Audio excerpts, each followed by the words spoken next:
Have you ever felt like you're slowly disappearing from the noise of the world? Like life is moving fast all around you, people laughing, meeting, sharing stories. And yet, you sit in silence, wondering why your own world feels so still? It's easy to think something's wrong with you, that your quiet life means failure, that solitude means rejection. But what if this silence you're living through is not emptiness, but evolution? What if not having many friends doesn't mean you're lonely? It means your soul is growing into something special that few people ever become. Today, on Stoic Muse, we'll talk about a truth most people miss. Being alone isn't a punishment. It's preparation. Once you understand this, the way you see loneliness will completely change. There's a story about the philosopher Marcus Aurelius. When he was emperor of Rome, surrounded by power, armies, and endless voices, he would still wake up before dawn to sit in silence. He'd write in his journal, "Nowhere can man find a quieter or more untroubled retreat than in his own soul."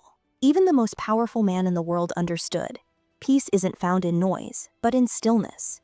It's the same truth Einstein discovered centuries later when he said solitude was vital to his creativity. Great minds, from Aurelius to Seneca to Epictetus, all found power not in company, but in contemplation. So if your life feels quiet right now, maybe it's not a void. Maybe it's a sacred space being prepared for something greater. Let's uncover 4 timeless lessons from Stoicism that reveal why fewer friends, or even none, might be the clearest sign that you're becoming your strongest self. Lesson 1.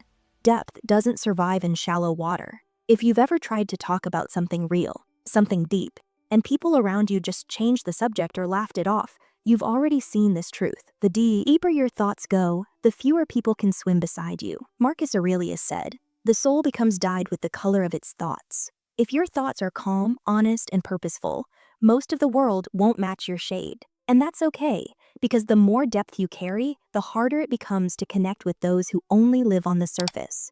People who crave gossip and distraction connect fast, because it costs nothing. But people who crave truth and depth move slower, because it costs everything.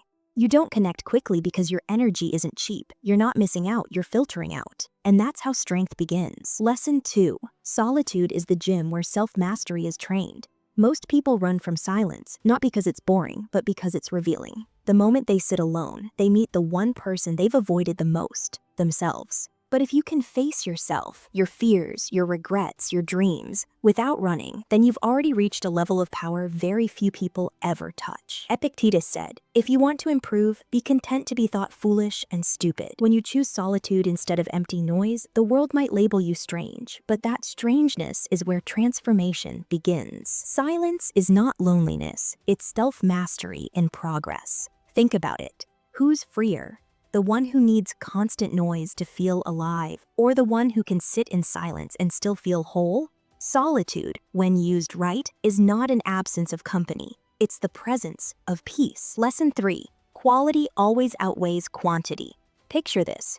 At one table, 10 people laugh loudly, but every joke fades the moment it's spoken. At another table, 2 people speak quietly, but every word carries weight. Which table would you rather sit at? Seneca once wrote, "Associate only with those who make you better." He didn't say more friends, he said better. Because friendship is not about numbers, it's about nourishment. If your contact list is small, it doesn't mean you're unworthy. It means you're wise. You've stopped confusing noise for connection. You've stopped trading your peace for popularity. And you've started choosing honesty over attention. That's what Stoicism teaches. Better one true companion than 100 hollow smiles. Lesson 4. The right people arrive in the right season. You can't rush friendship any more than you can rush spring. Flowers bloom only when the season is right, not when you demand it. The Stoics believe that everything, including people, enters our life at the time it's meant to. When you stay true to your values, even if it costs you company, you create space for the right souls to find you. Think about it. If you keep dimming your light just to fit in, the people who truly see you may never even notice you. But if you stand tall, even in solitude, you become a lighthouse in a dark sea. And one day, those sailing through the same storm will find your light.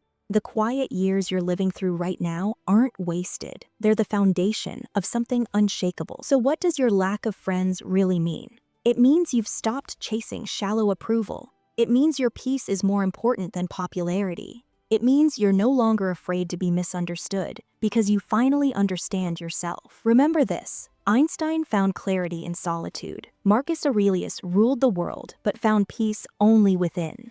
Seneca and Epictetus both warned that the crowd often runs in the wrong direction. You're not broken. You're just walking a path most people aren't ready for, because great souls are rarely understood at first glance. Depth attracts depth, but slowly. So in this season of solitude, build yourself. Read, reflect, strengthen your body, and calm your mind. Because when the right people arrive, they won't be rescuers from your loneliness. They'll be companions to your wholeness. They'll recognize your strength because they've built their own. And those connections, rare, grounded, and genuine, will be worth more than every crowded room you ever sat in. The lack of friends in your life is not proof that you are unworthy. It's proof that your standards are rising, that your soul refuses to settle for noise when it deserves peace, that your light is meant for something deeper than the surface. So stay true, stay steady, and never forget, it's far better to stand alone with truth than to blend in with a crowd built on illusion. If this message spoke to your soul, then do 3 things right now. First, subscribe to Stoic Muse. This is your daily reminder to grow stronger in silence and live wiser in peace. Second, like this video so that more people searching for meaning can find it too. And third, comment below, I choose peace over popularity. Let's see how many of us are walking this quiet but powerful path together. Because here, on Stoic Muse, solitude is not an end, it's the beginning of becoming who you're meant to be.